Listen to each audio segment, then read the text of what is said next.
History hides some of the darkest, most disturbing stories, tales that shock our minds and unsettle our souls. Among them is the horrifying account of twin brothers whose monstrous desires crossed every boundary of morality. Towering over most men at 7 feet tall, their story is not just one of size, but of unspeakable acts that shook even the most hardened observers of their time. This is a story where family, lust, and horror collide in ways that history rarely records, but some tales demand to be told. The twin brothers were unlike any men their village had ever seen, towering at an astonishing 7 feet each, their presence alone casting shadows that seemed too long, too dark for the small rooms they inhabited. From the moment they were children, it was clear that their growth was unnatural, their limbs stretching faster than any doctor could account for, their bones strong and unyielding, their shoulders broad and impossibly square. People whispered that even in infancy, their cries carried a resonance that made animals recoil, and adults shivered at the sheer volume of their wails. By the time they reached adolescence, the townsfolk began to regard them with a mixture of awe and fear, noting how easily they could overpower any ordinary man, how effortlessly their hands could crush objects that should have been unbreakable, and how their footsteps seemed to echo through hallways like rolling thunder. Their height, combined with a strange intensity in their eyes, created an aura of otherworldliness. Some said it was as if they had been carved by forces not meant to touch human life, a punishment or a curse in physical form. Everywhere they went, they drew attention, unwanted and unnerving. In the marketplace, merchants would lower their gazes, children would cry when they passed, and even the bravest men felt an instinctive need to step aside. Their size alone was enough to dominate spaces, to impose an unspoken authority, and yet beneath the towering exterior lay an unsettling aspect of their nature, a dark magnetism that lured people into discomfort and fascination at once. Their mother, a woman of stern demeanor and quiet strength, often spoke in hushed tones about the challenges of raising boys who were not just large, but possessed an almost preternatural force in every movement. Chairs would splinter beneath them, doorways seemed too narrow, and every room had to be reinforced to withstand their weight. But it was not only the physicality that made them remarkable. It was the sense of inevitability, a feeling that everything and everyone in their orbit was subject to their will, and the townsfolk could sense this, though they could not explain why. As they matured, their sheer size began to influence the way they interacted with the world, and the power they wielded over others grew increasingly sinister. Men feared them, women avoided them, and yet there was a perverse fascination, a curiosity about what it meant to live in bodies so colossal and so utterly uncontrollable. The brothers themselves seemed aware of this effect, and often used it with subtle malice, leaning over strangers in doorways to intimidate, or stepping too close in crowded spaces, forcing people to stumble or avert their eyes.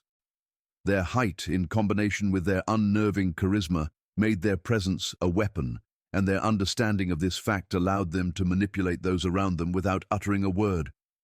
Even the most mundane tasks, walking through narrow corridors, sitting at a family table, climbing staircases, became spectacles, opportunities for others to witness the unnatural dominance of beings who defied the ordinary limits of humanity. Beyond the physical, their size carried psychological weight, both for themselves and those around them. They seemed to inhabit the world differently, perceiving space, movement, and human vulnerability in ways no one else could. They could reach places others could not, lift objects that should have been impossible to budge, and in their more private moments they delighted in the knowledge that they could exert strength over anything, or anyone, at will. The villagers spoke in fearful tones about the ways they moved through forests or fields, noting how shadows seemed to follow them longer than natural, how birds scattered as they approached, how dogs whimpered and avoided their paths.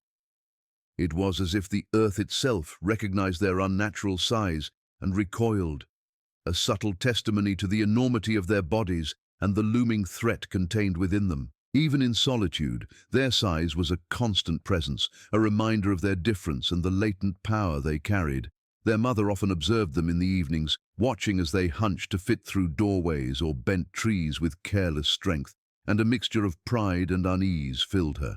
She marveled at the perfection of their musculature, the way their bodies seemed designed for dominance, yet she also feared the dark potential their immense size harbored.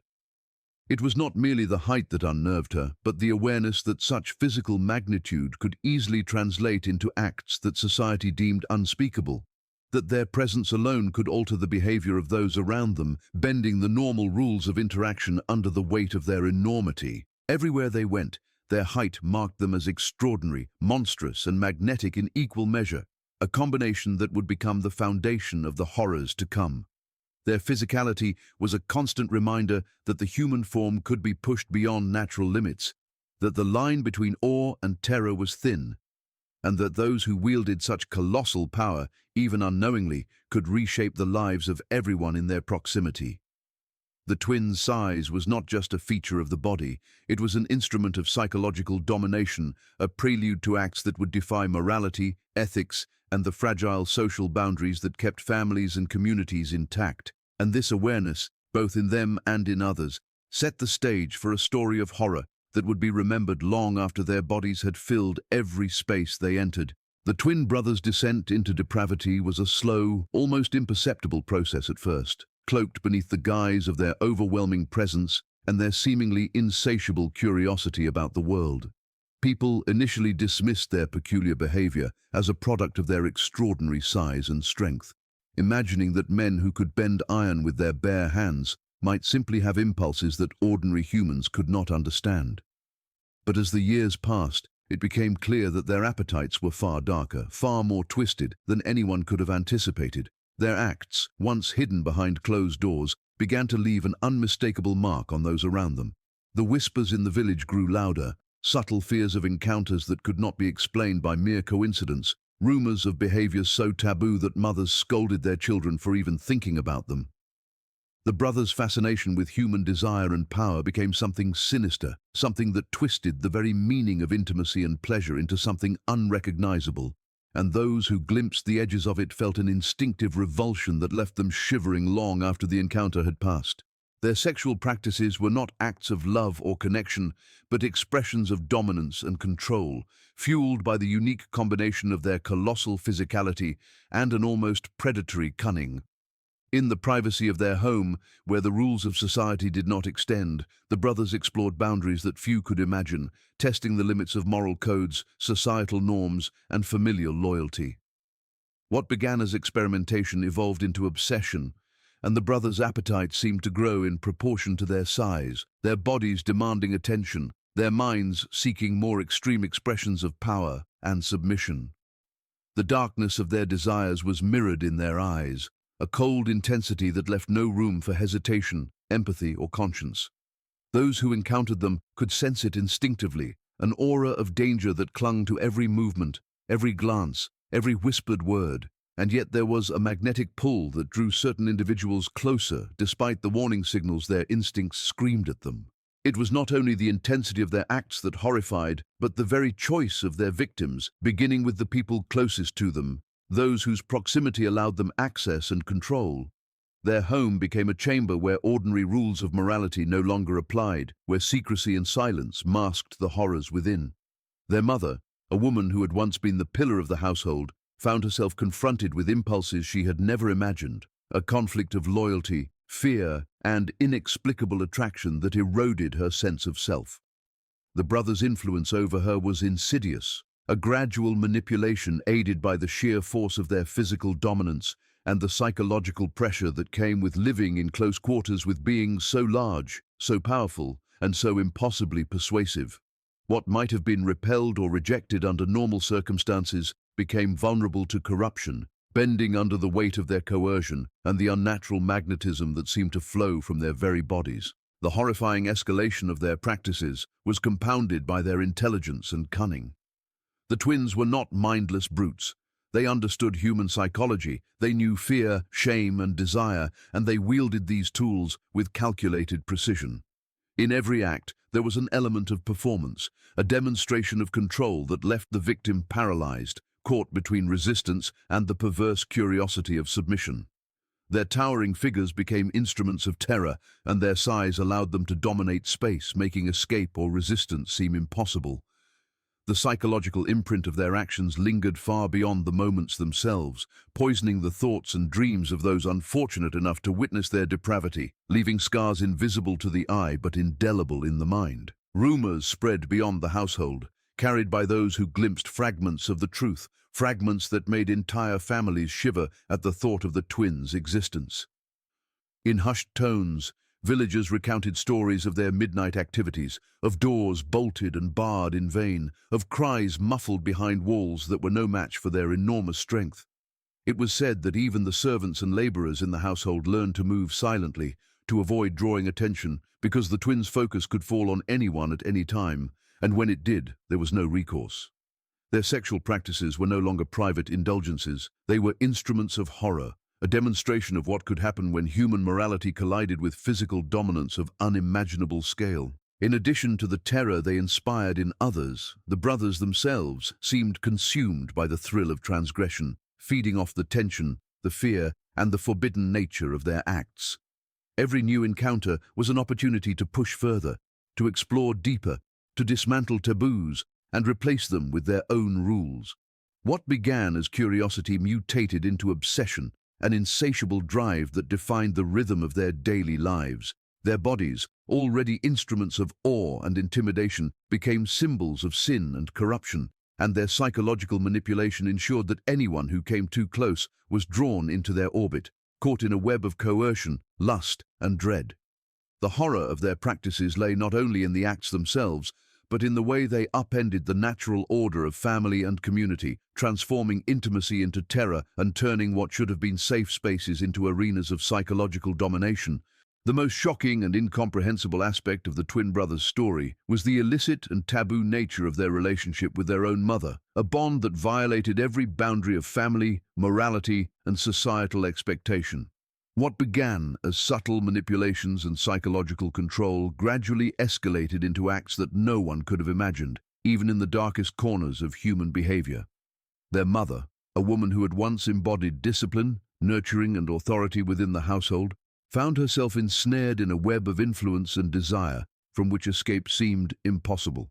The brothers' towering figures, their immense strength, and their unnerving presence created a constant tension, a silent pressure that wore down resistance over time. She was forced into a position where boundaries blurred, where fear, fascination, and unnatural attraction became intertwined, leaving her trapped in a private nightmare that could never be spoken of openly. The psychological manipulation at the heart of this relationship was subtle but relentless. The twins, keenly aware of human vulnerabilities, employed a mixture of intimidation, persuasion, and emotional coercion. Their mother, despite her position as matriarch, felt powerless against the relentless pressure of their physical dominance and the disturbing magnetism of their personalities. Every glance, every touch, every movement seemed to carry a weight beyond measure, a reminder of their unnatural strength and the consequences of resistance. They understood instinctively how to exploit her weaknesses, how to blur the line between maternal duty and forbidden desire, creating a reality where ordinary moral compasses could no longer guide behavior. The horror of this dynamic lay not only in the physicality of their acts, but in the psychological hold they established, a manipulation that was invisible to the outside world yet complete and absolute within the walls of their home. As the days and years passed, the pattern became more entrenched, the acts more elaborate, and the moral degradation more profound. The brothers, empowered by their size and by the secrecy of their household, engaged in behaviors that would horrify even those familiar with the darkest corners of human history. Their interactions with their mother were calculated, deliberate, and fueled by a twisted understanding of human desire and shame. In their minds, the act itself became a demonstration of dominance, a perverse assertion of power that transcended societal norms. It was not intimacy in the traditional sense, but an exploitation of trust, loyalty, and familial bonds, an inversion of what should have been sacred into a tool for fear, control, and gratification. This grotesque relationship had a ripple effect on the household, destabilizing the very foundation of family life. Servants, siblings, and neighbors who sensed the tension were left unsettled by subtle hints, by stolen glances and muffled sounds that defied explanation. The house, which once might have been a place of domestic normalcy, became a stage for horror, a place where rules were rewritten according to the will of two colossal, intelligent, and morally unrestrained individuals. Everyone who came into contact with the twins or their mother felt a palpable sense of dread, an unspoken warning that something inhuman and corrupt was at work within the walls. Fear became an invisible barrier, keeping the world at bay, while the private horrors unfolded unchallenged, leaving behind a legacy of unease and whispered rumor that would linger long after any direct evidence had vanished. The psychological consequences for the mother were profound and multi-layered. She experienced confusion, shame, guilt, and a perverse fascination that made her question her own morality and sanity. The twins' constant presence and their ability to dominate her physically and mentally created a form of captivity that was both intimate and terrifying. She was trapped not by locks or chains, but by a combination of fear, physical intimidation, and the unnatural bond that had formed. Every day was a negotiation of power, a struggle between conscience and compulsion, between horror and an inexplicable participation in acts that violated the most fundamental laws of human decency. In private moments, she wrestled with her own thoughts, trying to reconcile the love she felt as a mother with the twisted desires forced upon her by her sons, a contradiction so extreme that it could shatter the mind of anyone unprepared for such a reality. The twins themselves appeared untroubled by societal or familial norms, operating entirely within their own logic, where size, strength, and cunning justified behavior that would be considered monstrous under any other circumstances. They were methodical, patient, and unrelenting, exploiting every weakness, every hesitation, every flicker of vulnerability in their mother to reinforce their control. The acts were not random or chaotic, but precise, ritualized, and psychologically devastating. Their understanding of the effects of their size, their intimidation, and their manipulative intelligence made them capable of maintaining this taboo relationship without interference, ensuring that fear, secrecy, and shame kept others silent while they pursued their desires. Outside observers, if they caught wind of the reality, were horrified not only by the acts themselves, but by the way the household seemed to function normally on the surface. The illusion of everyday life masked the extreme corruption within, leaving a chilling sense that monstrosity can exist alongside normalcy, hidden in plain sight. The combination of colossal physicality, intelligence, and twisted desire created a uniquely terrifying scenario, one in which family loyalty, societal expectation, and personal morality were all rendered meaningless, swept aside by the sheer force of domination and psychological manipulation, and the consequences of this unthinkable relationship would ripple through every aspect of life within the household.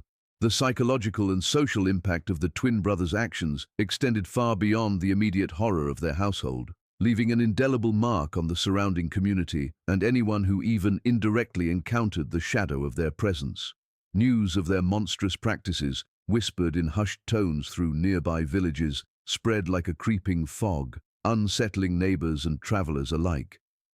People spoke cautiously, choosing their words with care, afraid that drawing attention could provoke the wrath of the brothers, whose size and strength alone inspired terror. Even those who never entered the home felt the oppressive weight of their legend, imagining colossal figures moving through the night, their movements deliberate, their eyes scanning for weakness, their intentions hidden behind masks of secrecy. Fear became an unspoken social rule, shaping behavior, interactions, and decisions in ways that no one could fully explain. Families living near the twins reported disturbances in what should have been peaceful routines. Livestock grew skittish, dogs cowered, and children woke in the night, crying about shadows that seemed too long, too deliberate, stretching across rooms or across fields in impossible proportions. Adults tried to rationalize the unease, attributing it to superstition, exaggeration, or the natural imagination of those who lived too close to an unsettling household. Yet every story carried a kernel of truth. The twins' presence was a force that distorted reality, bending perception, creating anxiety, and making ordinary life feel precarious. Traders and visitors who passed near the house spoke of encounters that left them shaken, of glimpses of figures so large and imposing that they had to avert their eyes or stumble back in fear, an instinctual reaction that seemed to confirm the stories. The psychological ripple effect was perhaps most acute among servants and labourers who worked in the household. Those tasked with menial chores became acutely aware that the twins' attention could fall on anyone at any time, and the consequences of being noticed could range from subtle intimidation to overt acts of dominance and humiliation. Fear became a constant companion, shaping every interaction, forcing silence, obedience, and avoidance. Individuals internalized the terror, experiencing heightened anxiety and nightmares, haunted by the memory of enormous hands, towering shadows, and eyes that seemed to penetrate through walls, through locks, through the very essence of their being. This environment of omnipresent dread transformed the household into a psychological prison, not just for the mother, but for all who served or even glimpsed the twins' imposing forms. Beyond the immediate household, the social fabric of the surrounding village began to fray under the pressure of whispered rumors and half-seen events. People began to avoid the roads near the twins' home at certain hours, and gatherings that had once been routine took on a tense, wary quality. Even casual conversations carried undertones of fear, as neighbors wondered what horrors might be occurring behind closed doors. The brothers' reputation became a tool of social control, an invisible power that influenced behavior without a word being spoken. Ordinary people found themselves living under the weight of what was effectively an unspoken law, one dictated by the mere possibility of encountering the twins or their influence. The moral disorientation created by the twins' actions also had profound effects. Individuals who might otherwise have felt confident in their judgment, their ethical compass, or their ability to intervene found themselves paralyzed, unsure how to act when confronted with a force so unnatural and terrifying. The size and dominance of the brothers created an imbalance of power that extended beyond physical intimidation. It manipulated perception, warped reality, and eroded the boundaries of what people considered possible or permissible. The horror of the situation lay not only in the acts themselves, but in the social paralysis they induced. The way fear spread like contagion, leaving communities fractured, suspicious, and haunted by the unknown. Even within the household, the psychological strain manifested in subtle ways. Servants who once laughed and joked became withdrawn, wary of movement or sound. Siblings and extended family learned to tread lightly, adapting to a world where the twins' colossal bodies dictated the rhythm of life. Every door creak, every shadow, every unexpected sound became a potential trigger for observation or punishment, real or imagined. The constant tension created a pervasive sense of unease, a chronic fear that dulled joy, replaced spontaneity with calculation, and transformed ordinary domestic life into a daily exercise in survival. The broader cultural implications were equally insidious. Stories of the twins' transgressions and the forbidden acts with their mother seeped into local folklore, merging with superstition, fear of the unnatural, and moral cautionary tales. These accounts reinforced a sense of helplessness and awe, illustrating how extremes of physical power and psychological manipulation could disrupt not just one family but the very understanding of normal human interaction. People began to recognize that monstrosity could reside in forms that were simultaneously human and yet terrifyingly beyond human comprehension, that horror could be both immediate and systemic, influencing behavior, thought, and community norms over years, if not decades. Within the household itself, the social impact was a constant negotiation of fear, obedience, and subtle defiance, each member learning to navigate the delicate balance of power without drawing attention. The mother's position was central as she embodied the contradictory forces of authority, complicity, and victimhood, a figure whose influence was both leveraged and undermined by her son's dominance. Every interaction, every act carried a weight beyond the immediate moment, reverberating through the psyche of those involved, shaping behavior, expectations, and perceptions in a way that could not easily be undone, leaving a legacy of psychological trauma that outlasted any single incident and altered the very social fabric of life surrounding the monstrous twins. Historical documentation and the lingering rumors surrounding the twin brothers created a legend that would haunt the surrounding region for generations, blending fact, hearsay, and the kind of moral horror that communities struggle to comprehend. Even in an era when tales of crime, transgression, and scandal were abundant, the stories of these colossal men, their unspeakable practices, and their illicit bond with their own mother stood apart, inspiring disbelief and fear in equal measure. Scholars and local chroniclers who attempted to record the events found themselves constrained by the limits of language, unable to fully convey the terror, the psychological domination, or the sheer magnitude of the twins' presence. Official records were scarce, often sanitized or obscured, leaving gaps that only deepened the sense of mystery and horror. In whispered conversations and private letters, the full extent of their acts could be pieced together, but even then, the stories seemed almost too monstrous to be believed, and yet the patterns of fear, avoidance, and social disruption were tangible and undeniable. The legend grew not only because of the twins' size, but because of the way their actions violated fundamental human boundaries. Their colossal stature made them nearly impossible to challenge, and their intelligence, cunning, and awareness of human psychology ensured that those who encountered them were left powerless. The combination of physical dominance and moral transgression created a narrative that people could not easily reconcile with the world they thought they understood. Families living nearby recounted how ordinary events, an unexpected knock on the door, the sound of heavy footsteps, a shadow passing by a window, could evoke paralyzing fear, a visceral reaction rooted in the understanding that the twins were capable of acts beyond ordinary human comprehension. These stories spread like wildfire, becoming cautionary tales, whispered warnings, and for some, sources of fascination that compelled them to peer closer, risking exposure to the horror for the thrill of witnessing the extraordinary and the forbidden. Those who documented the twins' lives noted a strange duality. On the surface, they maintained the semblance of domesticity, performing routine tasks, interacting with servants, and existing within the neighborhood as if they were merely unusual men of enormous size. Beneath this facade, however, lurked a darkness that defied the laws of nature, morality, and human decency. Observers recorded accounts of unusual behavior, instances of cruelty, and hints of sexual transgression. But the true horror remained hidden behind walls, locked doors, and the psychological manipulation that the twins wielded with unerring precision.